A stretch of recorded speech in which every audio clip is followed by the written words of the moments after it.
Olivia se arrodilló en el portal de una casa que había sido olvido durante años, y por un instante todo su cuerpo se dejó hundir en la madera gastada, como si intentara hacer contacto con algo firme después de tanto vacío.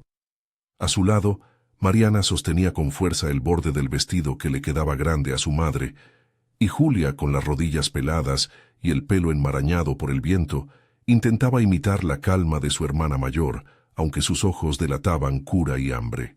Frente a ellas, la fachada se descascarillaba en tonos de ocre y humedad.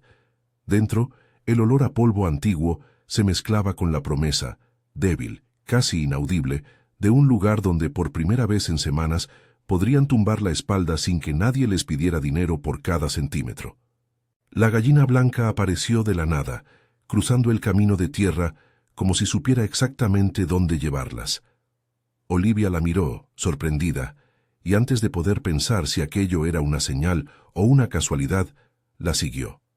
A veces la vida propone rutas en forma de pequeñas insistencias, un ruido, una sombra, un animal que no se da por vencido.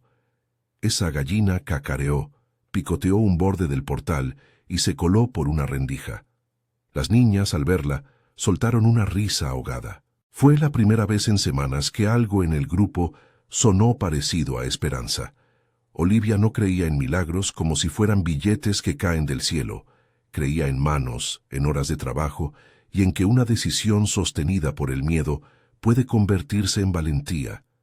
Pero en ese momento permitió que la historia de la gallina blanca, la que había guiado a una viuda y sus hijas a un techo posible, entrara en su cabeza como una metáfora que hacía menos insoportable el frío. Se agachó, le rozó el plumaje y la gallina, como agradeciendo, se dejó coger.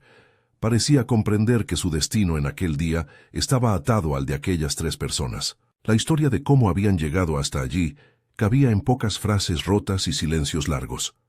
Roberto, el marido, había muerto 4 meses antes. No fue una muerte grande con coronas y discursos, sino una enfermedad que fue llevándoselo despacio, dejando en casa cajones que ya no tenían sentido. La pensión por muerte, si es que alguna vez llegó, no apareció a tiempo. Hubo una indemnización con promesas, llamadas que no se devolvían, y finalmente la propietaria del cuarto donde vivían decidió que no podía esperar más por un pago. Olivia lo recordaba como un puñetazo.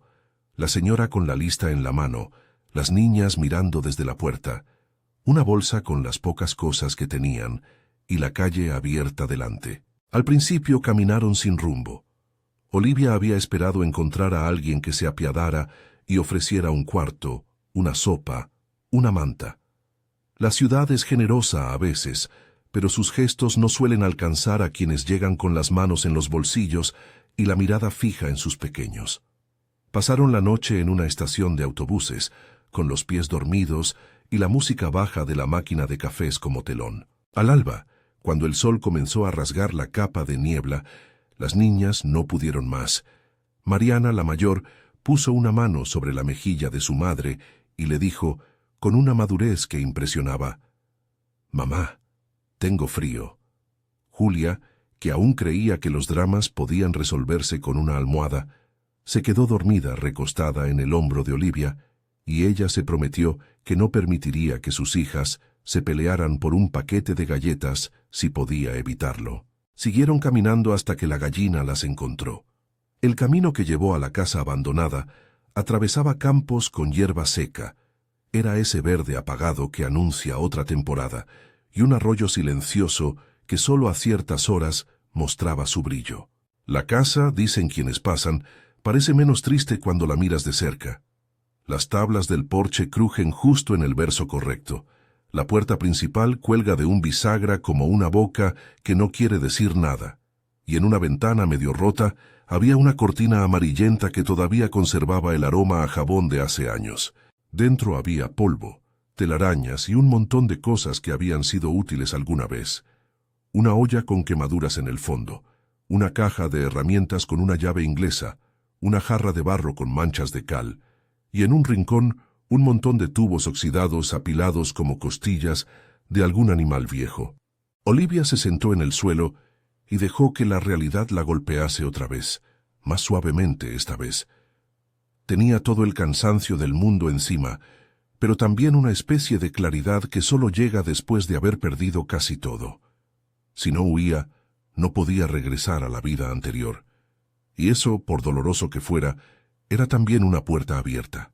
Puso a las niñas a cubierto en la habitación trasera. Improvisó un lecho con algunas mantas sucias recuperadas del subchao y encendió un pequeño fuego en la cocina con ramas secas.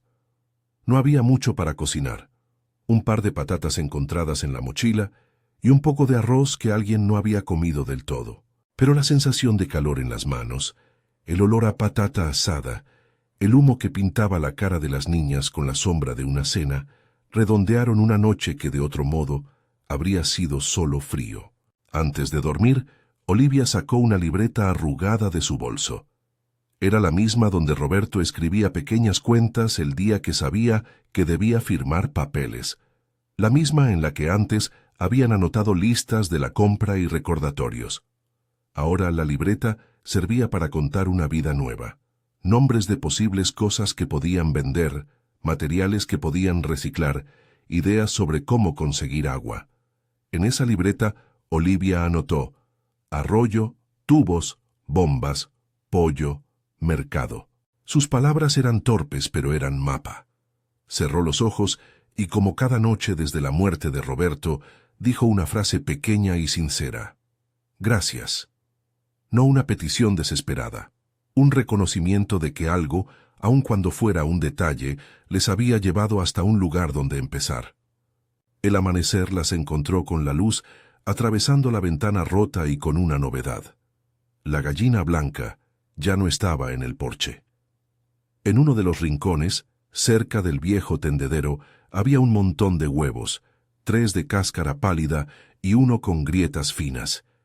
Era el primer alimento que contaba como propio desde hacía semanas. Olivia sintió que su corazón se aflojaba. Tener huevos significaba comer, significaba poder vender, significaba que en esa casa había más vida de la que imaginaba. Las niñas rieron otra vez tímidas, como si se hubieran acostumbrado a sonreír menos, y ahora debieran reeducar sus rostros. En los días siguientes, la casa se convirtió en taller. No por recursos, sino por decisión de trabajar cada mañana, aunque el sol no calentara mucho. Olivia aprendió a mirar lo que otros llamaban ruina y a leerlo como una lista de materiales. Los tubos oxidados podían limpiarse y servir de conducción. La olla perforada podía convertirse en una fogata segura. Las tablas del porche podían rehacerse en lechos para las pollitas. Su mano se volvió experta en reconocer por el sonido si una cosa aún tenía vida útil. Cuando pasó por el camino una vieja bicicleta con la rueda trasera torcida, ella la detuvo, la desarmó y guardó el metal para reforzar una estructura. En un gesto que se repetiría más veces, guardó lo que encontró sin pensar en ya venderlo. Lo guardó como si fuera el esqueleto de un proyecto que aún no sabía cómo llamaría. El primer gran hallazgo fue el arroyo. Estaba detrás de la casa, escondido entre juncos y un brazo de tierra que formaba una poza pequeña. Olivia bajó hasta allí con una jarra y se dejó sorprender por la frescura del agua. Era más fría que cualquier recuerdo, y tenía un brillo que hacía relucir las manos sucias. Juntar agua no era solo cuestión de supervivencia, era punto de partida para crecer algo más.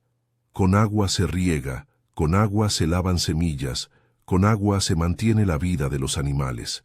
Olivia limpiaba la jarra y la llevaba hasta la casa varias veces al día, como quien recita un rezo con pasos prácticos. En el cobertizo, entre la herrumbre, encontró lo que parecía un antiguo motor de bomba. Estaba cubierto de musgo y grasa, pero su componente metálico, el corazón, seguía entero. Olivia lo acarició con la mezcla de reverencia y pragmatismo que ya era su manera de relacionarse con objetos. Los respetaba por la utilidad que habían tenido y calculaba, en silencio, si podrían volver a ser útiles. Sabía lo suficiente de trabajos manuales como para intuir que con una reparación y un poco de corriente se podía volver a hacer funcionar. El impulso fue tan visible que Mariana y Julia la observaron con esos ojos que aprenden a ver en la madre la brújula de la familia. «¿Tú crees que puede andar?», preguntó Mariana. Olivia respondió con la voz suave que toma quien debe ser faro y barco al mismo tiempo. Si podemos ponerle corriente y unir unos tubos, sí. Los primeros intentos fueron torpes y llenos de dudas. Olivia se puso a buscar palas y una herramienta para quitar el óxido. Pasó una mañana entera lijando una pieza con un trozo de tela y una piedra. Se cortó la mano y en otro día perdió la paciencia. Pero no abandonó. Durante la reparación, los días se encadenaban con ritmos de trabajo que los hacía menos pesados: recoger leña, limpiar la cocina, revisar la bomba, coser una manta rota. Empezó a anotar en la libreta el número de horas dedicadas, las pequeñas mejoras y las fallas. Fue un aprendizaje en directo, sin manuales, con la comunidad como biblioteca viva. La vecina que pasaba y comentaba que la válvula debía girarse al revés, la mano de un pastor que le prestó una llave inglesa que faltaba, un chico del pueblo que cambió una pieza rota por unas gallinas viejas. A cada gesto, la casa se volvía menos un recinto de abandono y más un taller de futuros posibles. En uno de esos días apareció don Fermín al borde del camino. No fue una entrada imponente. El hombre andaba despacio, con la barba recortada y las manos marcadas por el trabajo. Llevaba una bolsa con pan, y cuando llegó, dejó el pan sobre la mesa sin hacer pregunta. Era la clase de persona que no necesita pronunciar discursos, porque su cuerpo dice siempre lo mismo: he trabajado, sé lo que cuesta, te doy lo que puedo. Al principio Olivia lo miró con cautela. La experiencia de la ciudad le había enseñado a desconfiar de las dádivas, porque suelen traer condiciones. Pero don Fermín, con la mirada que ya había visto mucho y la sonrisa que no pedía nada a cambio, simplemente dijo: vi las luces ayer y pensé que alguien podría necesitar esto. Le dio un paquete pequeño, semillas envueltas en papel, una economía de esperanza que no preguntaba por el pasado. Las semillas fueron el gesto que selló la primera alianza. Eran de haba, de lechuga y de una hierba aromática que aún no identificaron bien. Para Olivia eso fue más que material. Era capital mínimo para empezar. Plantarlas fue un acto de fe con manos y pies. Cavar, poner la semilla, cubrir con tierra, recordar dejar un pequeño surco para el agua. Las niñas aprendieron de inmediato. Mariana, con una paciencia nueva, cubría cada semilla con el dedo índice, como si le diera la caricia que la tierra necesitaba. Julia, en cambio, hablaba a las plantas, les contaba historias de buenos días y les soplaba canciones que, según ella, las hacían crecer más fuertes. Olivia decía poco, pero en sus ojos se notaba que ya no veía el trabajo solo como un medio para comer hoy, sino como una lección que quería que sus hijas entendieran. El cuidado es lo que transforma un objeto roto en una herramienta y un trozo de tierra en sustento. Hubo resistencias no narradas en voz alta. La soledad es un agente que obliga a medir fuerzas. La mujer que alquilaba dormitorios próximos la miraba de reojo. Algún hombre del pueblo murmuraba que no era su lugar. En la administración, la palabra ocupación sonaba con un eco burocrático que aún olía a amenaza. Olivia aprendió a no conversar sobre esos murmullos. Sus esfuerzos se concentraron en lo tangible: arreglar la bomba, trazar surcos, contar las gallinas por la mañana. Cada logro se celebraba con pequeñas ceremonias: una patata más en la olla, el primer huevo de la temporada, una mantita nueva cosida que fue colgada en el porche. Esas celebraciones eran menos ruidosas que una fiesta y más contundentes que una simple satisfacción. Eran hitos que marcaban la dirección. Un día, tras semanas de intentar, la bomba dio su primer gesto de vida. No fue un momento cinematográfico con luces y música, fue algo más humilde, un zumbido corto, un chasquido, y luego, como una risa ahogada, agua que salía por una tubería reparada. Olivia dejó la llave. Escuchó el sonido con la atención de quien oye por primera vez una voz. El agua golpeando el cubo, el agua que chapoteaba en la poza, el agua que por fin corría hacia uno de los surcos plantados. En la boca del porche, las niñas se abrazaron y se pusieron a dar saltos que salpicaron barro. Olivia no pudo contener un llanto. No era el llanto de la sorpresa, sino el de la liberación. Había aprendido a domesticar una máquina vieja para que devolviera vida. Ese día el pueblo pareció mirarlas distinto, como si un gesto práctico pudiera cambiar la percepción de años. El señor de la tienda dejó un saco de pienso para las gallinas. Una mujer mayor trajo una vieja reja para proteger las plantaciones de los conejos. Un joven ofreció su tractor para arar un trozo más grande.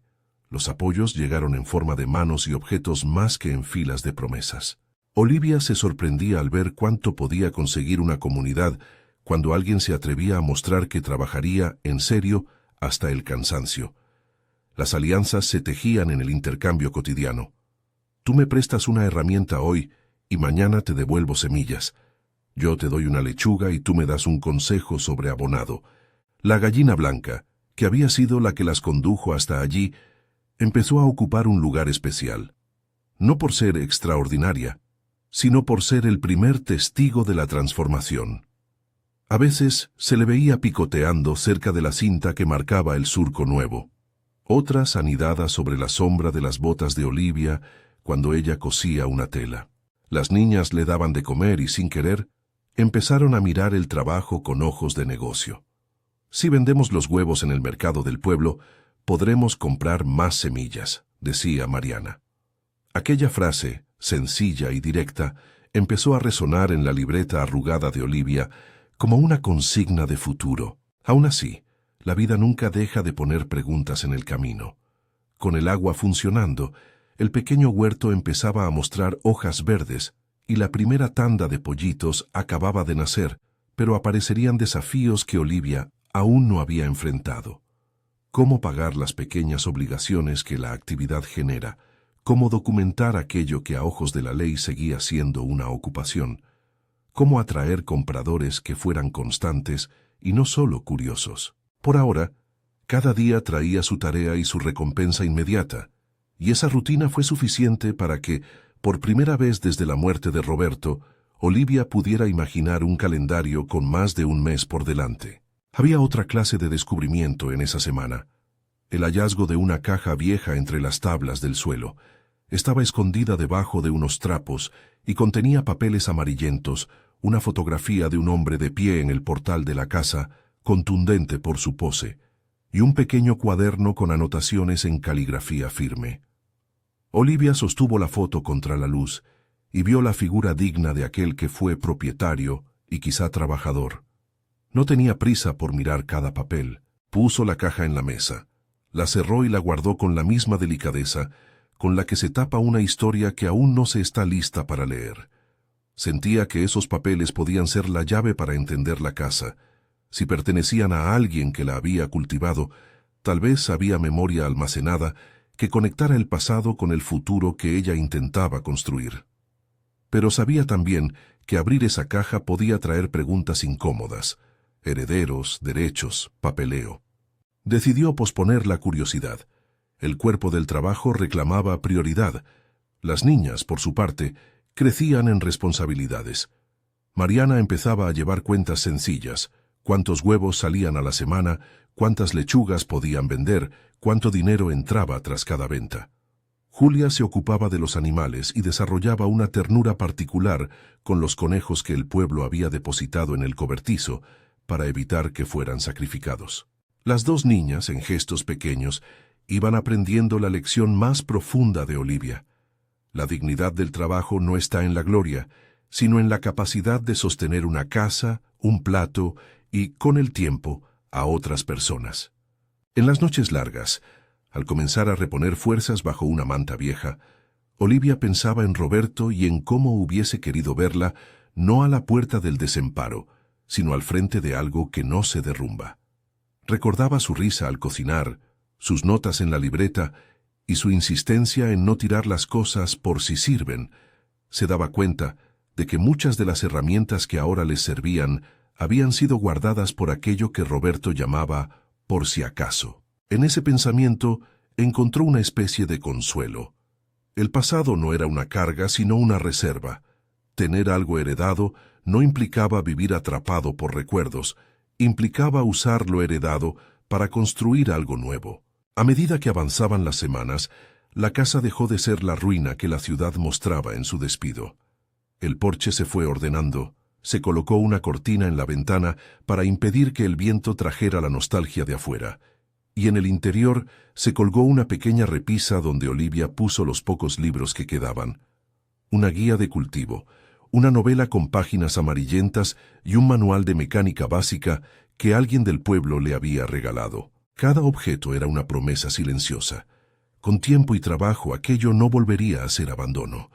Una tarde, cuando el sol caía naranja sobre los campos y todo olía a tierra caliente, llegó un hombre joven con una bicicleta cargada de frutas. Se presentó como el encargado del mercado del pueblo. Había oído que alguien vendía huevos y quería ver si podía comprar directamente.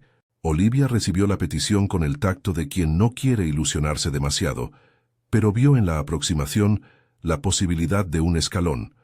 Vender en el mercado de manera regular podía significar estabilidad, aunque fuera mínima. Intercambió algunas palabras con el joven.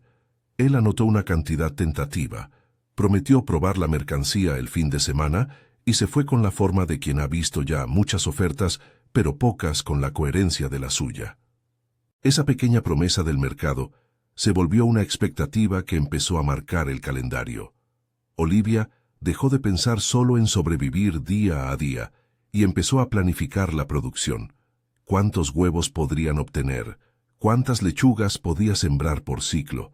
¿Qué tiempo necesitaban para florecer?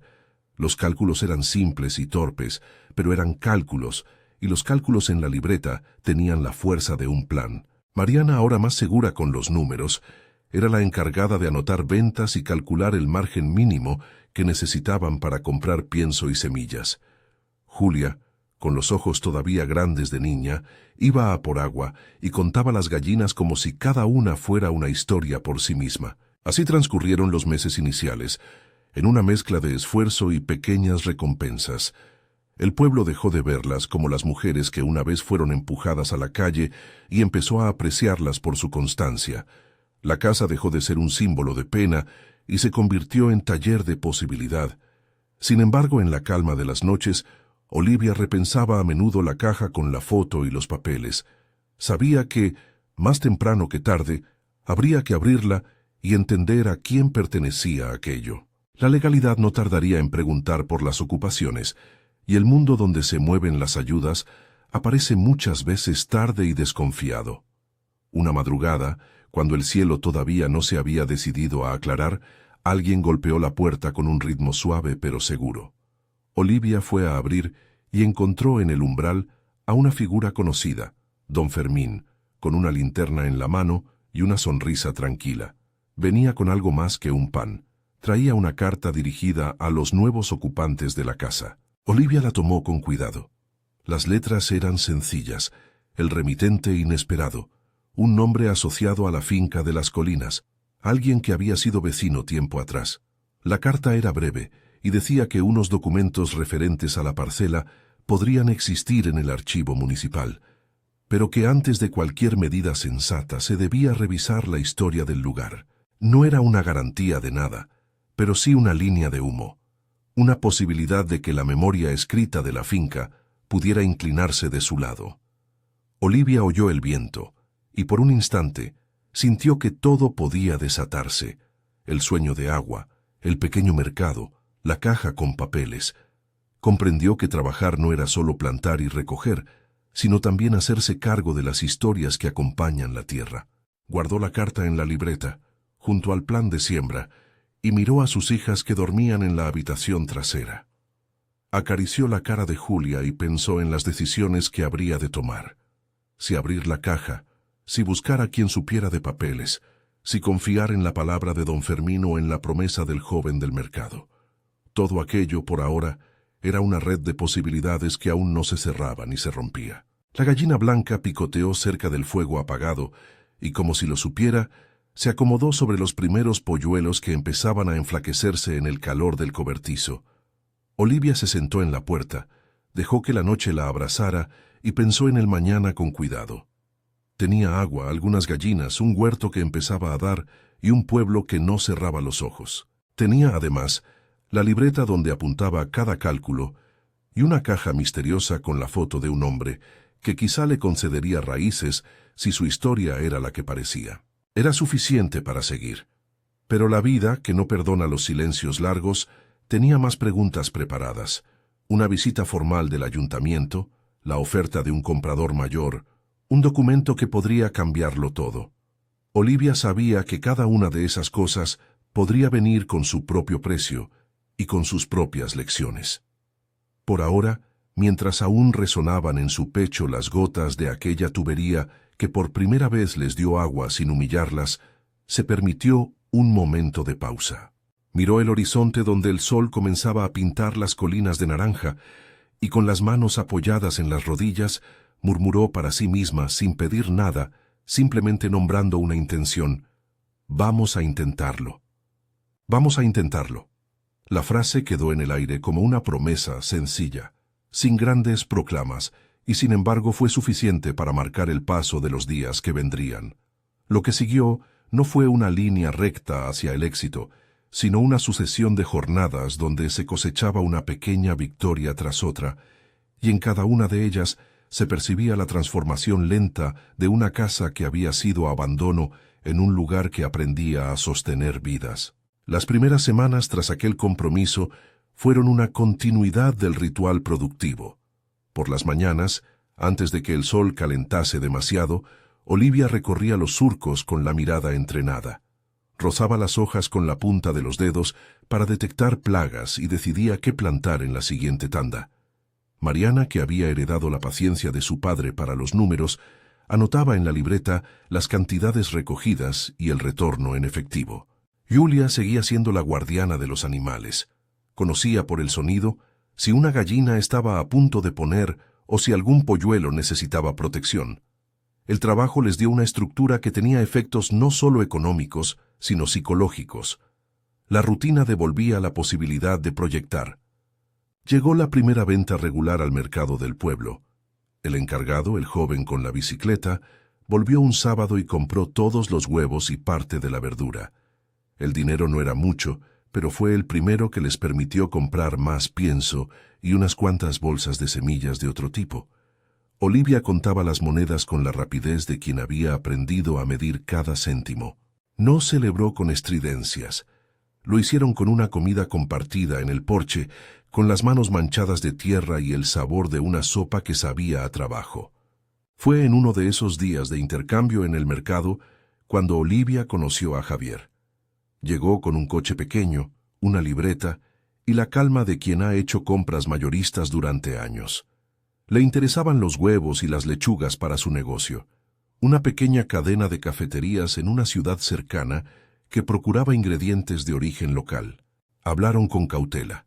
Olivia no quería vender su producción a precio de saldo ni renunciar a la estabilidad que ofrecía el mercado local. Javier buscaba proveedores confiables. Entre ambos encontraron un punto medio.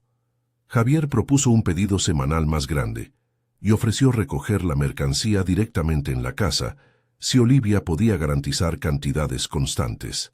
Fue un paso importante porque permitiría planificar cultivos y decidir si valía la pena invertir en más gallineros. Con la promesa de una demanda más estable, Olivia afrontó la decisión de ampliar la pequeña parvada. No tenía recursos para comprar aves de alto rendimiento, así que recurrió a una combinación de trueque y préstamo. Cambió herramientas por unos gallos, vendió algunas piezas metálicas que había conseguido y consiguió que un joven del pueblo le financiase a cambio de la promesa de trabajo en la temporada de cosecha. Todo se hizo con la contabilidad de la libreta, entradas, salidas, previsiones. Aprendió también a negociar. Estableció días de entrega, precios mínimos y reglas sencillas para no dejarse presionar. Mientras la producción crecía de forma orgánica, la visibilidad llegó por caminos que Olivia no había previsto. Elena, una profesora universitaria que también dirigía pequeños documentales sobre economía social, pasó por el pueblo para entrevistar a una cooperativa vecina. Se enteró por casualidad de la historia de la casa y pidió permiso para grabar. Le interesaba la trama humana más que el aspecto económico. Quería contar cómo una mujer había tejido redes y aprendido oficios para sostener a su familia. Olivia dudó, pero aceptó. Pensó que la cámara podía servir para algo más que fama. Podía abrir puertas, atraer apoyos y dar a conocer un modelo replicable. El documental fue modesto en presupuesto, pero honesto en su mirada. Mostraba manos que arreglaban un motor de bomba, una niña contando huevos, la olla al fuego y la sonrisa de don Fermín al repartir pan. No era un relato de éxito fácil, sino de trabajo persistente. Elena promovió la pieza en redes y en un pequeño festival universitario. La historia emocionó y llamó la atención de una organización que trabajaba con proyectos rurales innovadores. Ese interés materializó una visita. Un grupo de estudiantes y técnicos llegó a la casa para ver el sistema de riego improvisado y evaluar qué tipo de apoyo podrían ofrecer. La llegada de técnicos no significó un cheque en blanco. Fueron jornadas de diagnóstico. Cómo mejorar el riego. Se sugirió un plan para optimizar los surcos y reducir el consumo de agua.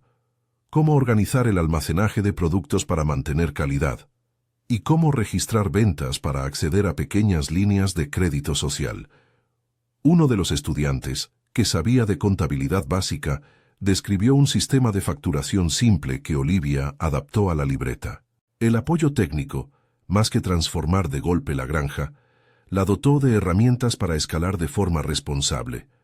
Con un plan más sólido y una demanda más constante gracias a Javier, Olivia decidió buscar un crédito pequeño para comprar materiales. Maderas para nuevos gallineros, tela metálica para proteger los huertos y una decena de gallinas ponedoras de mejor rendimiento.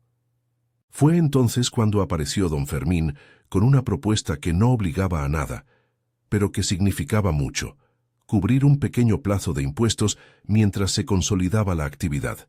Su gesto fue discreto. Pagó una tasa que correspondía al uso del agua y dejó claro que no quería publicidad, pero fue determinante porque evitó una primera inspección con consecuencias administrativas graves. Esa ayuda trajo problemas y desafíos nuevos.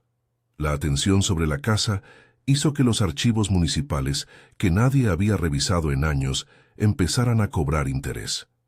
La caja con los papeles amarillentos volvió a ser un tema que ya no se podía posponer. Olivia abrió la caja con la mezcla de curiosidad y cautela que la había acompañado siempre. Entre las hojas halló documentos que describían la finca y referencias a herederos con apellidos que ella no conocía. Había una fotografía de un hombre frente a la casa. La imagen era la misma que había visto, con la mirada firme y la ropa marcada por el trabajo. Junto a la fotografía, anotaciones sobre cultivos, pagos y en un margen, una fecha de compraventa que parecía antigua. La existencia de esos papeles convirtió una ocupación productiva en un asunto con potenciales contornos legales. Llegaron funcionarios para cotejar datos, catastro, registros y preguntas que no estaban diseñadas para entender la economía doméstica, sino para resolver derechos y obligaciones. Olivia, que no tenía documentos que la amparasen, enfrentó la posibilidad de perder lo que había levantado con tanto esfuerzo. Fue un momento de tensión que exigió decisiones urgentes. En la primera visita de un inspector, Olivia recibió palabras técnicas y frías, señales de propiedad, de vecindad y la sugerencia, no siempre en forma de sugerencia, de que ocupaciones sin título podían terminar en sanciones. Ella escuchó con la calma que da el miedo controlado, y cuando los funcionarios se fueron, lo que hizo fue reforzar lo que sabía hacer mejor: construir aceptación en la comunidad. El grupo de compradores regulares, los vecinos que habían aportado herramientas y aquellos que habían ofrecido pequeñas cantidades para semillas, conformaron un coro informal que atestiguó la función social de la finca. No era un aprovechamiento oportunista, sino un polo que daba trabajo y alimento. No obstante, la solución definitiva vino por canales imprevistos. Entre las notas de los papeles había una referencia a un tal Eugenio Maldonado, un apellido que resultó tener descendientes en pueblos cercanos. Al buscar con discreción, alguien del pueblo identificó al sobrino de Eugenio, un hombre que vivía en una localidad a 2 horas y que, según la gente mayor, era la persona indicada para hablar de la herencia de la finca. El encuentro fue tenso en la primera llamada telefónica. El sobrino, sorprendido, contestó con cautela. La finca no era un tema simple, y para él tampoco era cómodo. Se programó una visita. Cuando el sobrino de Eugenio llegó a la casa, lo hizo con una mezcla de distancia y curiosidad. Esperaba encontrar algo descuidado y halló, en cambio, un lugar lleno de vida. Pollos, verdura en canastos, una caja con libros y una mujer que no pedía nada, pero que sostenía propuestas concretas. Olivia le midió la distancia con la mirada de quien sabe que una conversación puede cambiar destinos. Le contó sin dramatismo la muerte de su marido, la expulsión, la gallina blanca, el trabajo diario, las ventas al mercado y el plan con Javier. Le mostró la libreta con cuentas ordenadas, fotos del huerto en crecimiento y la carta que don Fermín había dejado. Le contó también de la comunidad que cooperaba para mantener la producción. No pidió clemencia, ofreció una narrativa de valor añadido. El sobrino escuchó, y en aquel diálogo sin poses algo cambió. Tal vez vio en la casa aquello que su tío, alguna vez, había querido para la tierra. No una explotación fría, sino un lugar donde la gente trabajara la tierra con respeto. Tal vez le movió la presencia de las niñas o la honestidad de las cuentas. Sea cual fuera la razón, después de varias semanas de conversaciones, trabajo y pequeños acuerdos, el sobrino dio un paso improbable. Firmó una carta de intención que facilitaba la regularización de la ocupación a favor de quien demostrase un proyecto social y productivo. No era la escritura definitiva, pero abrió una puerta que nadie pensó posible. Ese acto tuvo consecuencias prácticas inmediatas. La carta de intención sirvió para negociar con el ayuntamiento. Se abrió un expediente que contemplaba un proceso de regularización por uso social y productivo. Fue un trámite largo y lleno de burocracia, pero la presencia de testimonios, de facturas, de contratos con proveedores como Javier y del informe técnico de los estudiantes de Elena, aportó una hoja de ruta que terminó inclinando la balanza hacia la posibilidad de legalizar la actividad. Don Fermín, desde la discreción, siguió aportando respaldo económico en formas pequeñas pero articuladas, cubrir tasas puntuales, facilitar contactos y garantizar que la comunidad no olvidara el origen de la ayuda. Mientras todo esto sucedía en el frente administrativo, en el día a día la granja crecía en producción y en impacto. Se abrió un pequeño puesto en un mercado de la ciudad cercana, donde ahora se vendían huevos, conservas caseras sencillas, conservas hechas con verduras del huerto y aceite local, y una línea de verduras de proximidad que llamó la atención de consumidores preocupados por el origen de lo que comían. Javier vino a recoger producto cada semana. Con el tiempo, algunos puntos de venta en la ciudad comenzaron a demandar la marca de la casa, un sello que Elena ayudó a promover en el documental y en materiales pequeños que explicó el origen social del proyecto. El aumento de ventas permitió una decisión clave: formar una cooperativa. La idea surgió de Olivia en una conversación con algunas vecinas que, viendo la estabilidad que el proyecto daba a una familia, pensaron que algo así podía replicarse. La cooperativa tenía una lógica sencilla: permitir que mujeres del entorno accedieran a trabajo remunerado, formación en técnicas agrícolas y un espacio para vender productos de forma colectiva. Olivia fue la primera en proponer la estructura. No buscaba ser jefa, sino coordinadora. Se redactaron estatutos básicos, se organizó una primera asamblea y se definieron roles: encargada del corral, encargada de huertos, encargada de comercialización. La cooperativa nació con 10 mujeres en la primera tanda y con la promesa de becas parciales para las que quisieran aprender oficios relacionados. La formación fue una pieza central. Elena y los estudiantes organizaron talleres, rotación de cultivos para mantener la tierra sana, compostaje para no depender exclusivamente de productos químicos y una breve introducción a técnicas de empaquetado y conservación. La lógica fue enseñar con las manos, practicar en el terreno y luego evaluar resultados. Mariana, que con los años se volvió experta en logística, era quien llevaba los registros y proponía calendarios de siembra. Julia, que seguía con su ternura con los animales, coordinaba un pequeño programa para cuidar pollos y conejos. Las mujeres de la cooperativa aprendían rápido y a su vez aportaban sabiduría popular. remedios para plagas, formas de abono y recetas tradicionales. El impacto social comenzó a tomar forma medible. Familias que antes vendían mano de obra temporal ahora conseguían ingresos regulares por la venta de productos. Algunas mujeres que entraron en la cooperativa pudieron pagar matrículas para cursos de formación. Un par de jóvenes encontraron empleo estable en la cadena de recolección y empaquetado. Olivia llevaba un registro modesto, no por vanidad, sino por responsabilidad. Anotaba cuántas personas trabajaban regularmente, cuántas vendían ocasionalmente y cuánto podía destinar la cooperativa a un fondo de emergencia. Estas cifras, con tiempo, permitieron calcular una proyección: empleo sostenido para más de 20 personas directas y beneficio indirecto para otras familias que comerciaban o hacían trueque con la granja.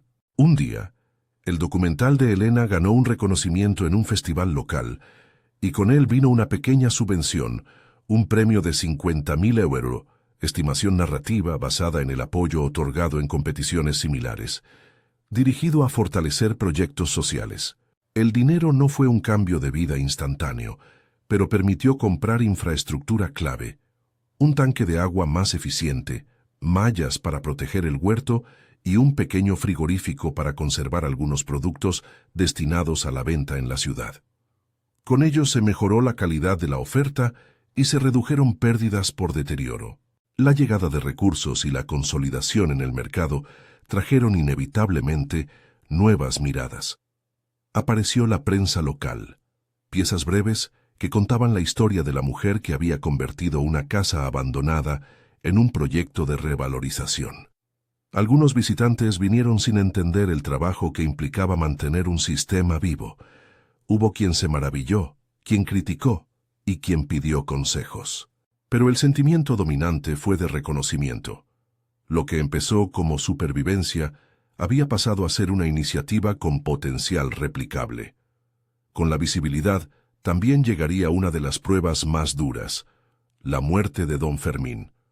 Fue una noticia que golpeó con la misma intensidad que su presencia había sostenido, no porque su dinero fuera enorme, sino por la forma en que su apoyo había marcado la transición de ocupación a proyecto formal.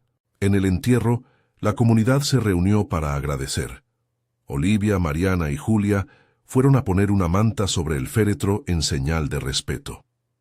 En su testamento, don Fermín había dejado una pequeña porción de tierras anexas y algunos ahorros destinados a apoyar proyectos que mantienen la vida en el campo. Una decisión discreta que, sin embargo, permitió un paso más: consolidar la capacidad productiva de la granja y abrir una partida para becas de formación dentro de la cooperativa. El compromiso de Olivia con la comunidad se afianzó con la creación de un programa de becas destinadas a niñas de familias en riesgo que querían formarse en agricultura sostenible. Las becas no cubrían lujos, pagaban matrícula para cursos técnicos, cubrían parte del transporte y proporcionaban materiales básicos. La intención era sencilla: generar alternativas. Con el tiempo, algunas de esas becarias pasaron a trabajar en la cooperativa, otras iniciaron huertos propios y otras optaron por estudiar carreras vinculadas a la gestión rural. El efecto multiplicador fue visible. La tierra, que antes parecía muerta, empezaba a producir no solo alimentos, sino futuro. En paralelo a todo esto, la regularización legal avanzó. El expediente en el ayuntamiento culminó en una resolución que reconocía el valor social y productivo del proyecto y proponía un mecanismo de regularización condicionado a ciertos requisitos técnicos y de mantenimiento. El sobrino de Eugenio, que había seguido con interés la evolución, firmó documentos que facilitaron el reconocimiento administrativo. Más adelante, en un acto simbólico, se dio formalmente la tierra, no como donación sin condiciones, sino como transferencia con pacto de permanencia social a la cooperativa, una decisión que, escuchada por el pueblo, se tradujo en aplausos y lágrimas. La escritura final no fue la entrega de una fortuna, sino la consolidación de lo que ya existía, una comunidad que trabajaba y que demostraba que la tierra valía más en manos de quienes la cuidaban. Con la titularidad clara, la cooperativa pudo acceder a iniciativas públicas y privadas de apoyo a la economía social. Proyectos de mejora de caminos, subvenciones para sistemas de riego más eficientes y programas de formación profesional llegaron en distintas proporciones. La granja incorporó cultivos de rotación y técnicas de compostaje que mejoraron la fertilidad del suelo. Se instalaron paneles solares para alimentar la bomba de riego en las horas de mayor luz. Se construyó una pequeña cámara fría con el dinero del premio y una subvención. Todo ello aumentó la capacidad productiva y la calidad del producto, lo que se tradujo en mejores precios y en pedidos más estables por parte de compradores como Javier. Con el tiempo, la cooperativa emprendió una estrategia de diversificación. No se limitó a huevos y verduras.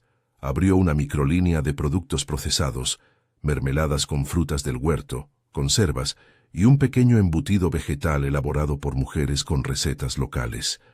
También abrió la posibilidad de visitas guiadas. Durante temporadas, grupos escolares y consumidores interesados venían a conocer el modelo. Las visitas sirvieron para generar ingresos extra y, sobre todo, para educar sobre origen y sostenibilidad. La imagen de las niñas mayores explicando con orgullo cómo se hacía el compost se volvió un símbolo de la idea. De la necesidad nació la oportunidad de enseñar. A nivel económico, los números no son una exageración fantasiosa, sino una suma de incrementos modestos que, acumulados en varios años, alcanzaron un valor significativo.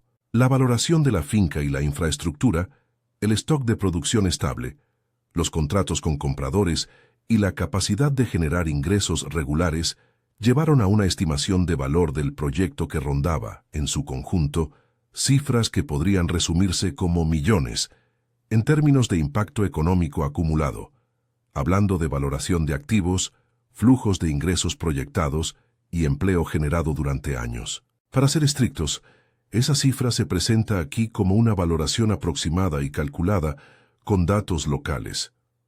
Se estima que la suma de inversiones, valor de la tierra y flujo de caja proyectado en una década podrían situar el impacto económico en el entorno de 1,5 millones de euros, estimación narrativa. Más importante que la cifra fue lo que representaba.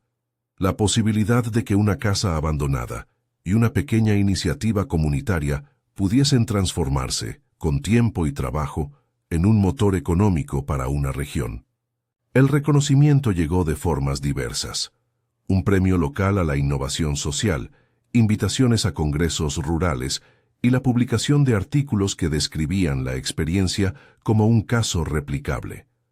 La presencia de Elena y del documental fue un catalizador que permitió atraer atención institucional y privada. Pero la mayor satisfacción para Olivia no fue un trofeo, sino la posibilidad de firmar, después de años, la escritura que reconocía la titularidad de la tierra a nombre de la cooperativa. Firmar fue un acto de justicia, si se quiere, y al mismo tiempo la confirmación de que el camino recorrido no era un milagro aislado, sino el resultado de esfuerzo, alianzas y trabajo compartido. La transferencia formal también abrió la opción de planear a largo plazo. La cooperativa decidió establecer un fondo para préstamos internos, de pequeña cuantía, destinados a otras mujeres que quisieran iniciar huertos en parcelas vecinas. Patricia, que había sido beneficiaria de las primeras becas y que años antes había encontrado trabajo en la cooperativa, fue la encargada de ese programa. Ella misma contó en reuniones abiertas cómo la primera temporada había sido la más dura y cómo, gracias al apoyo de la cooperativa, ahora podía sostener a su familia. Esa cadena de ayuda se volvió el núcleo de la idea, replicar lo aprendido. En la última parte del proceso, cuando la granja ya no era la sorpresa del pueblo, sino una referencia, se formalizó una ceremonia íntima de legado. Don Fermín, antes de morir, había dejado un cuaderno con instrucciones y una carta dirigida a Olivia. En la carta, sin retórica grandilocuente, decía que no esperara milagros, pero que la constancia y la honestidad eran la mejor garantía de un futuro digno. Entregar ese cuaderno fue un acto simbólico que incorporó memoria y continuidad. En la ceremonia donde se reconoció el aporte de don Fermín, se plantó un olivo en el porche como símbolo de arraigo y de proyección. La vida cotidiana siguió. Se sumaron estaciones, nuevas siembras, aprendizajes sobre plagas y nuevas variantes de mercados. El trabajo siguió siendo duro y a ratos inacabable, pero también más justo, con horarios más humanos, planes de vacaciones rotativos y decisiones colectivas en asamblea. Las niñas crecieron. Mariana terminó estudios técnicos ligados a la gestión agraria y se convirtió en la responsable administrativa. Julia, con su viejo brillo por los animales, estudió veterinaria en una universidad cercana con una beca parcial de la cooperativa.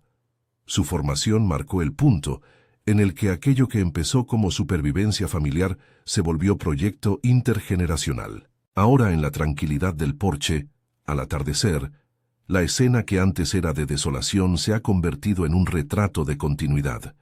La gallina blanca, algo más vieja pero siempre presente, picotea al borde del suelo.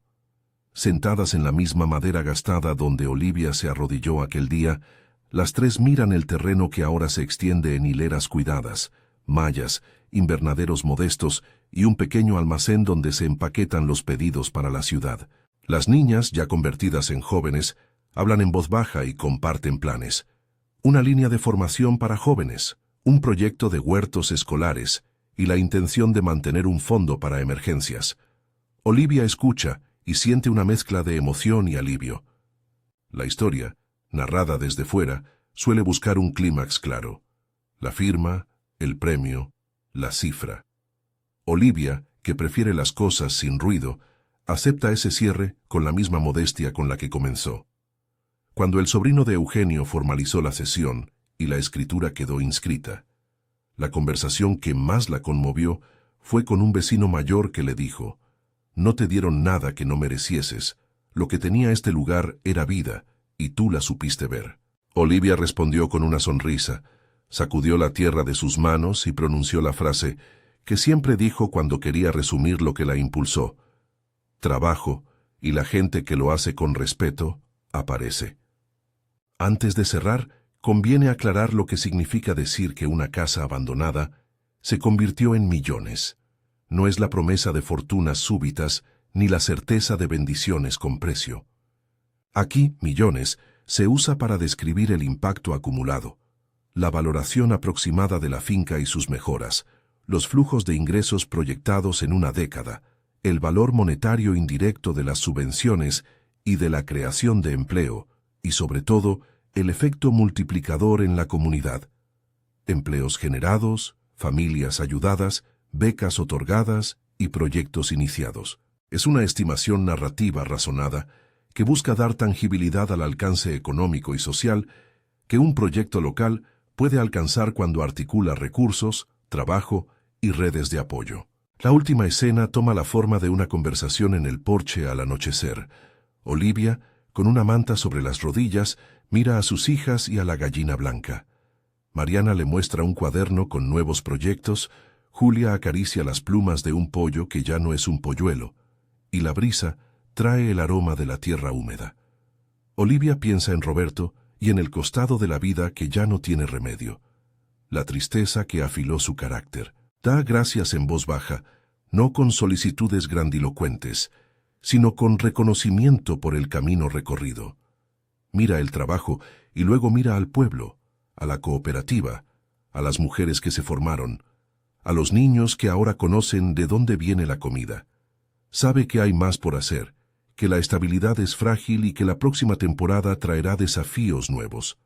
Pero también sabe que, si algo falla, disponen de redes que han probado ser leales. Antes de que el crepúsculo cierre, Olivia toma la libreta donde comenzó todo. Abre la hoja en blanco y escribe una frase para sus hijas. Mantener la tierra es enseñar a quienes vienen detrás a sostenerla mejor. Cierra la libreta, mira a la gallina blanca que picotea tranquila, y con una voz que mezcla cansancio y paz, pronuncia una promesa que resume todo. No vamos a dejar a nadie atrás. Si te ha conmovido esta historia y quieres ver más relatos de transformación y esperanza, suscríbete y cuéntanos desde qué ciudad nos escuchas. Si alguna vez te encuentras frente a lo que parece abandono, recuerda que detrás de una puerta cerrada puede haber una posibilidad que espera manos dispuestas a trabajar. La noche cae y las luces del pueblo se encienden a lo lejos. La granja, valuada ahora de forma aproximada en inversión, activos y flujo de ingresos proyectado, representa un ejemplo palpable de cómo la perseverancia y la solidaridad pueden multiplicar recursos. Pero el verdadero millón, piensa Olivia, no es el que figura en un balance. Es la suma de familias alimentadas, niñas que estudian con becas, empleos estables y la certeza de que una decisión cotidiana puede transformar el paisaje de una comunidad. En el último plano imaginado, la cámara, si alguna vez se volviera a grabar, se acercaría a las manos de Olivia, manchadas de tierra, ahora con anillos de costura y alguna cicatriz vieja. En sus manos está la lección que intentó enseñar. Lo que parece desecho puede ser recurso, la dignidad del trabajo es intransferible y la solidaridad intergeneracional es la semilla que hace posible que una casa abandonada termine generando, con trabajo y redes, un impacto que se puede medir en vidas y sí, en cifras aproximadas que suman millones de euros en valoración e impacto acumulado. Pero antes que eso, está la mirada de unas niñas que ahora sueñan sin el miedo que las empujó a la calle. Esa es la verdadera riqueza. Si esta historia te llegó al corazón, escribe Granja Millonaria en los comentarios, dale like y compártela para que más personas vean lo que la esperanza acompañada de trabajo puede crear.